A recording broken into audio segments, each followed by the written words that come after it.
आज हम 8वीं जमात मज़मून उर्दू सबक नंबर 8 यादें और बातें इस सबक के सवाल जवाब देखेंगे। इस सबक को दादा भाई नूरू जी ने लिखा है। अगर आपको हमारा वीडियो पसंद आए तो इसे लाइक शेयर सब्सक्राइब ज़रूर करना और बेल आइकॉन को ज़रूर दबाना ताकि अगली वीडियोस की नोटिफिकेशंस आपको मिलती रहें। तो चलिए शुरू करते हैं सबक नंबर 8 यादें और बातें सवाल व जवाब। पहला सवाल है, सबक की रोशनी में दिए हुए अल्फाज से मुताल्लिक मुकम्मल जुमला लिखिए। उसका नंबर 1 है मशाक। तो इसका जुमला लिखना होगा, लड़कपन में मुझे गिल्ली डंडा खेलने का बहुत शौक था और मैं इसमें मशाक भी हो गया था। नंबर 2 मिल्का। तो इसका जुमला इस तरह लिखना होगा, मुझे पहाड़े वगैरह खूब याद थे और ज़बानी हिसाब करने में भी बड़ा मिल्का था। नंबर 3 उन्स। तो इसका जुमला लिखना होगा, अंग्रेज़ी इल्म अदब से मुझको ज़्यादा उन्स रहा और इसी से काम भी रहा। नंबर 4 शौक। तो इसका जुमला है, लड़कपन में मुझे शाहनामा पढ़ने और दूसरों को सुनाने का बहुत शौक था। नंबर 5 उसूल। तो इसका जुमला लिखना होगा, ये उसूल हमेशा मेरे सामने रहता है कि हर इंसान के लिए, चाहे वो गरीब हो या अमीर, आला से आला तालीम हासिल करने के असबाब मुहैया होने चाहिए। नंबर 6 नफ़रत। तो ऐसा कोई लफ्ज़ इस सबक में नहीं है। नंबर 7 शुगल। तो यहाँ पर जुमला लिखना होगा, स्कूल के ज़माने में दादा भाई नौरोजी के खाली वक्त का शुगल अपने हम मकतबों के मजमा में किस्सा सुनाना था। तो इस तरह से सबक की रोशनी में अल्फाज से जुमले लिखने होंगे। अब अगला सवाल है, खाली चौकों में मुनासिब नाम लिखिए। उसका नंबर 1 है वो किताब जिसमें मुसन्निफ की ज़ाती लियाकत की आजमाइश का तज़किरा है। तो किताब का नाम लिखना होगा मगरबी हिंदुस्तान और मुसन्निफ का नाम लिखना होगा मिसेस पोस्टन। नंबर 2 वो किताब जिसने मुसन्निफ के ख्यालात को पुख्तगी बख्शी। तो किताब का नाम लिखना होगा इम्प्रूवमेंट ऑफ माइंड और मुसन्निफ का नाम लिखना होगा मिस्टर वॉट। अब अगला सवाल है, एक जुमले में जवाब लिखिए। उसका नंबर 1 है, दादा भाई नौरोजी को किस बात से तस्कीन होती थी। तो उसका जवाब है, दादा भाई नौरोजी के दिल में ये बात बैठ गई थी कि चांद को उनके साथ हमदर्दी है। इस ख्याली हमदर्दी से उनको तस्कीन होती थी। नंबर 2 दादा भाई नौरोजी से लोग किस वजह से मोहब्बत करते थे। तो उसका जवाब लिखना होगा, दादा भाई नौरोजी से लोग उनकी जहानत की वजह से मोहब्बत करते थे। नंबर 3 दादा भाई नौरोजी के ख्यालात और आदात व अतवार पर किस बात का असर पड़ा। तो उसका जवाब लिखना होगा, दादा भाई नौरोजी के ख्यालात और चाल चलन पर शाहनामा बार बार पढ़ने और सुनाने से असर पड़ा। उसी का नंबर 4 है, दादा भाई नौरोजी मुफ्त तालीम की तलकीन क्यों करते थे। तो उसका जवाब लिखना होगा, दादा भाई नौरोजी को मुफ्त तालीम हासिल हुई थी, यही वजह थी कि वह मुफ्त तालीम की तलकीन करते थे। उसी का नंबर 5 है, स्कूल के ज़माने में दादा भाई नौरोजी के खाली वक्त का शुगल क्या था। तो उसका जवाब लिखना होगा, स्कूल के ज़माने में दादा भाई नौरोजी के खाली वक्त का शुगल अपने हम मकतबों के मजमा में किस्सा सुनाना था। नंबर 6 दादा भाई नौरोजी के बुजुर्गों को किस बात का शुबा था। तो उसका जवाब है, दादा भाई नौरोजी के बुजुर्गों को इस बात का शुबा था कि विलायत में पादरी लोग दादा भाई नौरोजी को ईसाई बना देंगे। नंबर 7 दादा भाई नौरोजी को किस ख्याल से मसरत होती थी। तो उसका जवाब है, दादा भाई नौरोजी को इस ख्याल से मसरत होती थी कि उनके शबाब का ज़माना उनकी राय में बहुत अच्छे कामों में सर्फ हुआ। अब अगला सवाल है, मुख्तसर जवाब लिखिए। उसका नंबर 1 है, दादा भाई को अपनी माँ से अपने बारे में क्या बात मालूम हुई। तो उसका जवाब इस तरह लिखना होगा, दादा भाई को अपनी माँ से अपने बारे में ये मालूम हुआ कि उनका कोई हम उम्र बच्चा उन्हें सख्त सुस्त कहता या बुरा भला कहता तो वो उससे जवाब में सिर्फ ये कह देते कि बदजुबानी करने से तुम्हारी ही जुबान खराब होगी। उसी का नंबर 2 है, दादा भाई नौरोजी के तालीम से मुताल्लिक क्या ख्यालात थे। तो उसका जवाब लिखना होगा, दादा भाई नौरोजी का ख्याल था कि तालीम मुफ्त होनी चाहिए। हर इंसान के लिए, चाहे वो अमीर हो या गरीब, आला से आला तालीम हासिल करने के लिए असबाब मुहैया होने चाहिए। उसी का नंबर 3 है, दादा भाई नौरोजी ने अपनी वालिदा के बारे में किन बातों को बयान किया है। तो उसका जवाब है, दादा भाई नौरोजी ने अपनी वालिदा के बारे में बयान किया है कि उनकी वालिदा ने अपनी तमाम आसाइशों को खैरबात कहकर उनकी परवरिश और तरबियत की। बचपन ही में उनके वालिद का इंतकाल हो गया था। उनकी परवरिश के लिए वालिदा ने सख्त जफाकशी से काम लिया। वो तालीम याफ्ता थी और इंतहाई मोहब्बत के बावजूद उन पर सख्त नज़र रखती थी कि वो बुरी सोहबतों में न पड़ जाए। उनकी वालिदा एक अक्लमंद खातून थी। आसपास के लोग उनसे मशवरा लेते थे। उन्होंने तालीम नुस्वा तहरीक के लिए कोशिश की। अलगर्ज वालिदा ने उन्हें एक ऐसा शख्स बना दिया जिसको दुनिया मौजूदा हालत में देख रही है।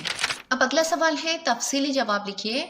उसका नंबर 1 है दादा भाई नौरोजी की तालीम के बारे में तफसील से लिखिए। तो उसका जवाब लिखना होगा दादा भाई नौरोजी की तालीम का आगाज़ मुंबई की एक सोसाइटी के ज़रिए कायम करदा इब्तदाई स्कूल से हुआ।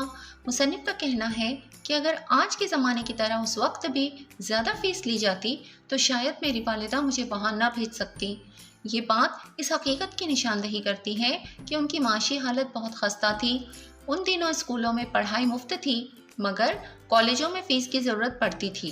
दादा भाई नौरोजी ने अंग्रेज़ी और देसी ज़ुबानों के स्कूल से फारिग होने के बाद कॉलेज में दाखिला लिया तो वहाँ उन्हें माली मुश्किलात का सामना हुआ मगर खुशकिस्मती शामिल हाल रही। वहाँ उन्हें एक माहाना वजीफ़ा मिलने लगा जिससे वो अपनी तालीम का सिलसिला जारी रख सके। वो लिखने पढ़ने में बहुत ज़हीन थे, उन्हें पहाड़े वगैरह खूब याद थे और ज़बानी हिसाब करने में भी बड़ा मिलका था।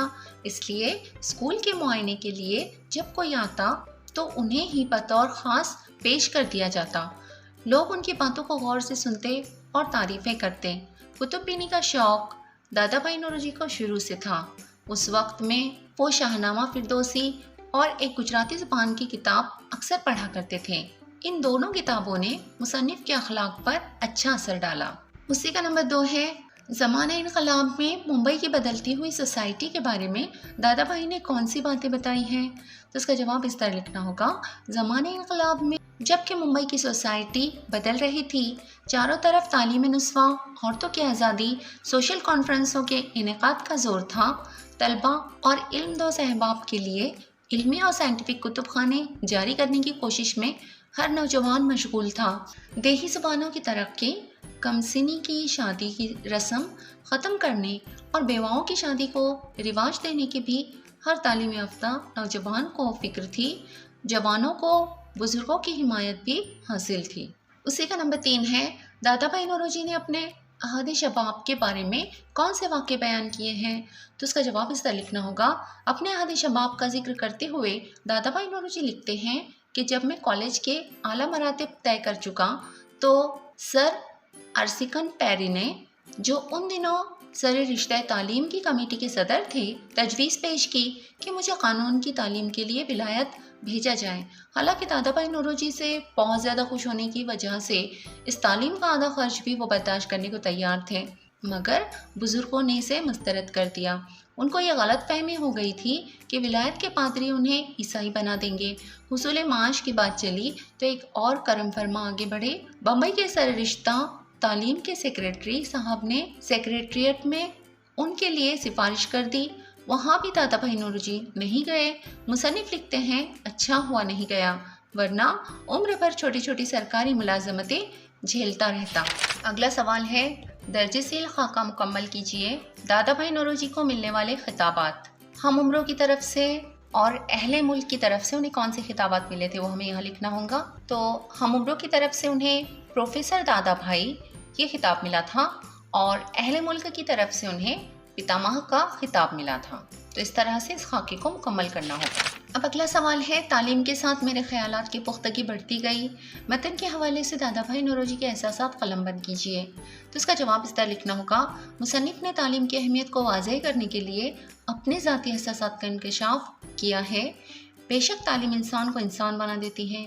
हम जानते हैं कि एहसान का बदला एहसान होता है। इसके पेश नज़र मुसन्निफ ने लिखा है कि इस बात का मेरे दिल पर बहुत असर था कि मैं फलाही इदारे की मदद से तालीम पा रहा हूँ।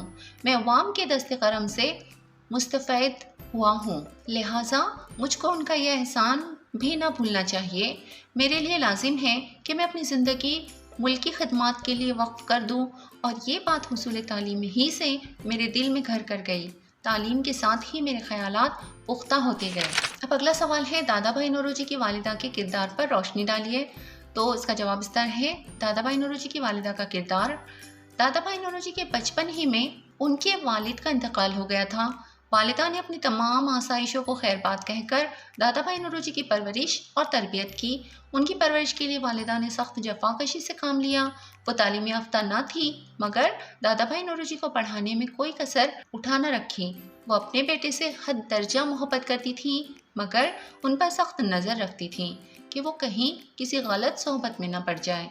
मुसन्निफ की वालिदा एक अक्लमंद खातून थी, कुर्ब जबार के लोग मुख्तलिफ मसलों पर उनके मशवरों को गनीमत समझते थे।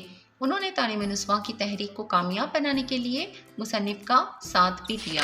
अब अगला सवाल है, दर्जसील जुमलों में खत कशीदा अल्फाज का ऐसा मुतबादिल लफ्ज़ तहरीर कीजिए कि जुमले का मतलब तब्दील ना हो। पहला जुमला है, जिस वक्त के दोपहर को आध घंटे के लिए तालीम से फरागत मिलती, मैं उस खेल में मशगूल हो जाता।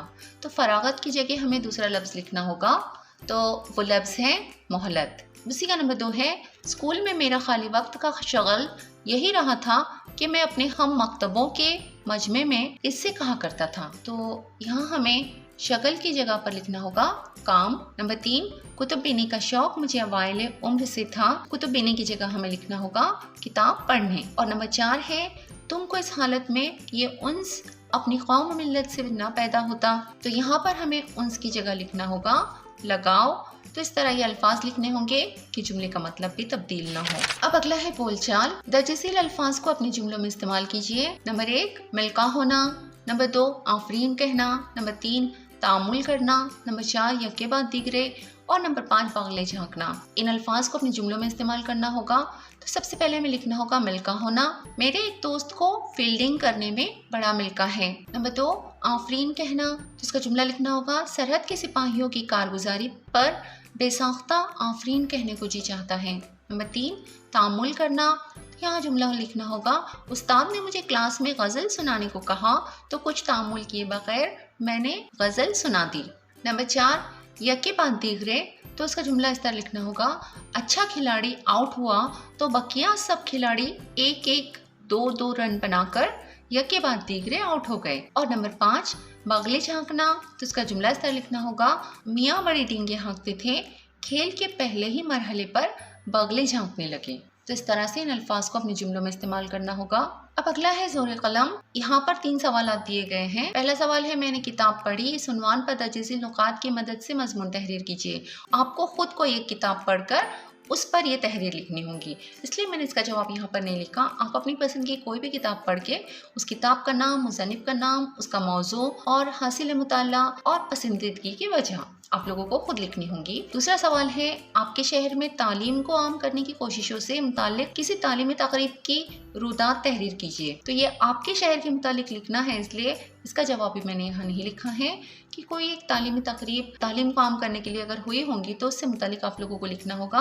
और तीसरा सवाल है, अपनी पसंदीदा तालीमी शख्सियत के बारे में मजमून लिखिए। आपको जो भी तालीमी शख्सियत पसंद हो उनके बारे में आप मजमून लिख सकते हो।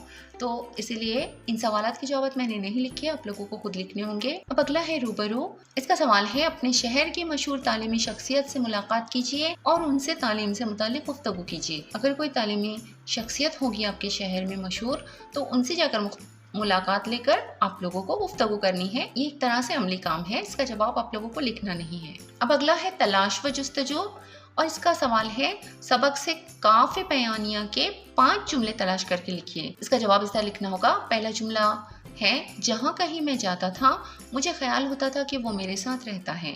दूसरा है, ये इसी का असर है कि मैं हमेशा मुफ्त तालीम की तलकीन करता हूँ। नंबर 3, ये वाक़या मुझको अब तक इस तरह याद है कि गोया कल ही गुजरा हो। नंबर 4, बदनज़मी की यहाँ तक नौबत पहुँचती थी कि तलबा दर्जों से निकलकर तमाम दिन लहू लौब में मशगूल रहते।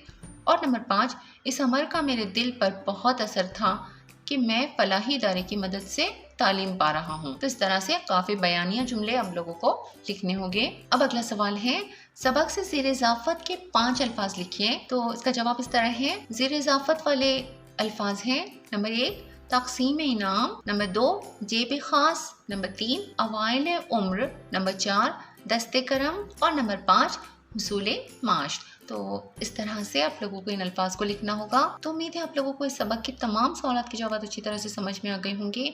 अगली वीडियो में फिर मिलते हैं। अल्लाह हाफिज़।